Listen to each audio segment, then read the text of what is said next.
Donovan Mitchell just locked in with the Cleveland Cavaliers on a 4-year, $273 million extension, which gives the Cleveland Cavaliers stability, star power, and a clear direction with their franchise. But the question is that too much money for anybody? Not just Donovan Mitchell. We'll talk a little bit about that. Plus, while we're talking about extensions, Nikola Jokic is deciding to wait to 2027 to sign his extension with the Denver Nuggets, but claims there's no question about if he wants to be with the franchise. We're going to talk a little bit about that. Plus, Brad Stevens finally gives the reasons why they traded Jaylen Brown, and Charlotte is not expecting Dorian Finney-Smith to play a single game for them. We're going to talk about all these things plus more right after this. Welcome to the number one place for your daily basketball news and analysis, NBA Central. What's going on, basketball fans? Welcome to another episode of the Full Court Podcast. I'm your host, Haize, but more importantly, you guys can follow us at the Full Court YT on every social media platform we happen to be on. With that said, let's go ahead and get into it for today, y'all. So Donovan Mitchell gets a $273 million extension with the Cleveland Cavaliers. This is a monumental deal when it comes to it, and the reactions to this have been, on all sides of the spectrum with it. And I understand it. By the end of this deal, the last year of this deal, which does have a player option, Donovan Mitchell will be making $75.5 million, which is 37.5% of the salary cap. That is ridiculous money, right? And we just talked about on today's earlier episode on how expensive duos in the NBA, if you're not hitting a certain win total or not at a certain level of contention, it just gets realistically hard to keep that. When you now look at this, Donovan Mitchell and Evan Mobley next season will be making $100 million together. A season after that, it'll go up to $113 million together. By the end of this contract, by the last year of Evan Mobley's contract and the second to last year on Donovan Mitchell's contract, together, they'll be making over $130 million just from those two players. That just makes the team building very, hard to do, right? And that's not even talking about the caliber of players or anything like that. But let's talk about this deal. Did Cleveland make the right move by locking him in early? Because they could have waited a while on this extension. And the side of this, yes, it's a good move by Cleveland, is that signing Donovan Mitchell early removes any uncertainty before it becomes a distraction, right? Like, you don't even have the chance of it becoming a distraction. You now have the long-term clarity that you got Donovan Mitchell at least locked in under contract, which is a benefit. And I do think that Mitchell reportedly has been giving input on roster moves going forward, which shows that there's a synergy between Donovan Mitchell, the front office, and the organization overall. Now, one could say that you don't really want to give players too much decisions over the roster. That's just kind of a thing that I always go by. But, in regards to it, like, hey, they have basically turned over the franchise to Donovan Mitchell, who's 30 years old now, right? Star guards do not come available very easy, especially not guards that have the ability to score and be the focal point of your offense like Donovan Mitchell can. So securing him and locking him in is a major win. The player option gives Donovan Mitchell a little bit of flexibility while also giving Cleveland Cavaliers several years of control before you even reach that point. But the other side of this is that this puts pressure on the Cleveland Cavaliers immediately, right? This is a team that has not made an NBA Finals yet, despite having some talent on it. They made a change with James Harden and Darius Garland. There's some hope that maybe LeBron James can come back to the franchise. But once you now sign somebody to a $273 million extension, you're not building anymore, right? You now have to prove that this core, in my opinion, can make a finals push. If not, it goes back to the video I had earlier today. Heads may have to start rolling in regards to how you're building this team if you do not make a true finals push soon. Expensive star-level contracts, especially which take up over a third of your cap by themselves, it limits your flexibility, and eventually, as we've seen through the NBA, especially with the second tax apron, your flexibility and your forward momentum eventually stalls, right?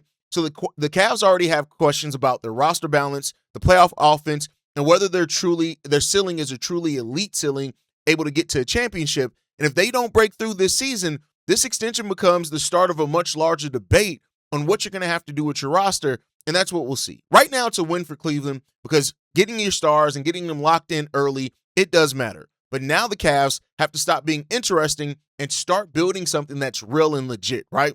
And here's the thing now. The question that people are asking, is Donovan Mitchell the clear face of the Cleveland Cavaliers? Yeah, this is Donovan Mitchell's team.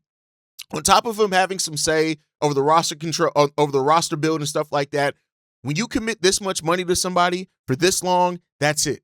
His scoring, his late game decision making on the court matters as well. And, given that roster input, like I said, it shows that you don't view him as just a player on your team. You view him as more than that. This is also his second extension with the Cleveland Cavaliers, which shows that there is a commitment from both sides on the future of this organization, at least for right now. I think in a league where you look at how consistently stars move around this league, having Donovan Mitchell locked in really does work very well for this team. The Cavs, they still need some more identity. They still need some more stability in the roster. And while Evan Mobley is still there as a long-term defensive anchor, and what he does defensively is really good, the best version of the Cleveland Cavaliers is still yet to be discovered, a version that's an actual championship contender, and that's what you have to get there. Signing Donovan Mitchell now does not erase, how you need to build around the core or anything like that. And, the thing is that Donovan Mitchell is a player that's heavily offensive. And while he does give effort defensively, he's just a small guard, right? So you have to keep a certain defensive structure around him, and we'll see. Yes, Donovan Mitchell is the face of this organization, especially offensively, but I do think you need Evan Mobley to continue to ascend and develop to truly be the face of the defense of this team if you really want to become, and I said this a couple of years ago, for the Cavaliers to really be a playoff contender, you're going to need more than just Donovan Mitchell in the playoffs. And this past year, I did say that Evan Mobley, hopefully he's going to need a superstar-making playoff run for the Cavs to really be a contender to win a finals. And that hasn't happened yet. So the question in this becomes, if they disappoint again, what do you then start doing with your roster? But that's a story for another day. Maybe we'll be talking about that this time next year, but maybe not. But one thing that we will be talking about this time next year, it's what's happening with Nikola Jokic, because reportedly Jokic is going to wait till the summer of 2027 to sign his contract extension. And, some people are just looking at this and saying, hey, is this Jokic putting pressure on the franchise, all that type of stuff. Nuggets fans have nothing to worry about. This is Jokic maximizing his deal, right? Openly, he's already talked about his desires to stay in Denver and play the rest of his life in Denver. And waiting until 2027 gives him access to a much larger contract, much more stability, and all that type of stuff, right? A 5-year deal with a no-trade clause is a massive incentive to wait on. And that's what he's looking at, waiting till the summer of 2027. He's already shown his loyalty to Denver, despite the moving off of players and things like that. And I do think that, this is just normal NBA business. You're going to try to maximize your money. You're going to try to maximize your earnings, especially with the age that Jokic is at. He's going to try to maximize that. This isn't a signal on the exit. This isn't a signal that anybody needs to worry in that Denver. Now, I will say this. Does it put a little bit of pressure? Maybe unintentionally, right? I'm not saying that that's maybe his biggest intention, but maybe a little bit of a side effect of this is that it does put a little bit of extra pressure on the Denver Nuggets, because let's say for some reason you were to, and we heard that the Denver Nuggets are willing to pay the second tax apron, but let's say they weren't willing to do that, and then the Denver Nuggets season completely collapsed and fell apart. There you go. A delay naturally is going to create some pressure. It is what it is. This is the second straight offseason that Jokic has now waited to sign a contract extension. And so now when you look at the fact that Denver has not advanced past the second round of the playoffs since winning the championship in 2023, it's going to naturally put some pressure on the team as well. So even if Jokic wants to stay long-term, he's given the Nuggets time to prove that they're willing to build what it takes to continue having a roster that's going to be a contending level, right? And that's just the reality. The dynamics in the West have changed. They continue to change, and you're going to need that. The longer that Jokic waits on this deal, the more that every single thing that the Denver Nuggets do is going to be gone through with a little bit more of a fine-tooth comb, and it's going to be a conversation point, right? And so I think a player option always creates a little bit of uncertainty. But then on top of that, hearing that Denver is willing to pay the second tax apron. If they do pay the second tax apron and you still don't advance to the second round, then what does that mean, right? I don't see this or think about this as anything about Jokic putting a threat on anything on Denver not being there. It's more so just the business part of it. I think that's what it is, right? But then it opens up a larger question on what is Denver doing to maximize this window, right? Are they maximizing the Jokic's prime? They still have time to do that, right? We know that Jokic is still playing at an MVP level, and you're keeping a competitive enough roster around him. The West is a hard conference to win in. But at the same time, like I say with everything else, every offseason that you're not getting better, you're technically getting worse while teams around you improve. And that's what the Denver Nuggets are going to have to ask themselves on, right? This, the window's not closed yet, but it is closing. And so you have to do some things before 2027, before this time next year, to drastically strengthen that roster. And I do think the window there is getting a little bit more urgent. You have Jokic entering his 30s. You have not returned to the finals since winning it all, not even really been close.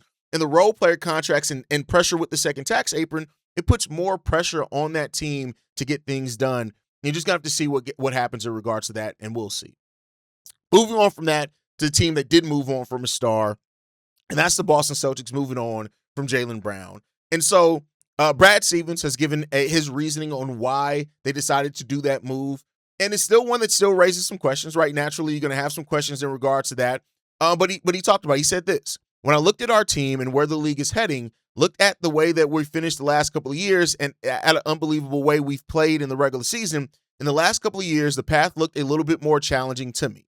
I might be wrong. I'm not going to stand here and be defensive about that, but the path looked a little bit more challenging with 70% of our cap and such a high percent of our usage tied into two players in Jaylen Brown and Jason Tatum. The reality is, in this day and age at the NBA, you have to do a great job at building out depth, and that can hopefully replace the irreplaceable individual. So, do you take that as it being a explanation? I think it is. I think the explanation makes sense, right? I know that there's rumors going around about internal stuff and all that type of stuff, but at the end of the day, yes, you haven't really seen a lot of teams with that much of their salary locked into two players be able to just continually build a championship team around it. Eventually, the bill becomes due, as we've talked about before. Adding 4 draft picks along with Paul George is neither here nor there, but adding those 4 draft picks, it gives you the flexibility that you need, because now you have more flexibility with your roster. You have Paul George, which is not a long-term contract. You can try to use for salary matching to get the depth that you need in there. And we've seen it. Like, depth is a thing that matters so much more than what some people give it credit for in the playoffs. And Brad Stevens is trying to avoid being locked into a roster that may have already reached the ceiling that it had there. And to that, I understand it, right? But at the same time, it still does feel like a massive risk. You didn't have to do this now. Jaylen Brown was just finals MVP a little bit. He's still in his prime. You had 3 years left on that deal. And trading him to your direct rival in the Philadelphia 76ers is what makes this look even more like it doesn't make sense, right? The draft capital has tons of value. And if reportedly what we're hearing that Trey Murphy is their target and what the New Orleans Pelicans want for Trey Murphy, it seems like now you have that direct draft capital to go out there and get them, but maybe you're not going to get Trey Murphy. Maybe that's it. I do think this says a lot about the state of the CBA and what it means for the financial security of teams. But I already covered that on today's earlier episode. Go check that out if you want to, because I do think there's a number of teams that are going to be faced with similar situations over the next couple of years to make a similar decision with their roster and the construction of it.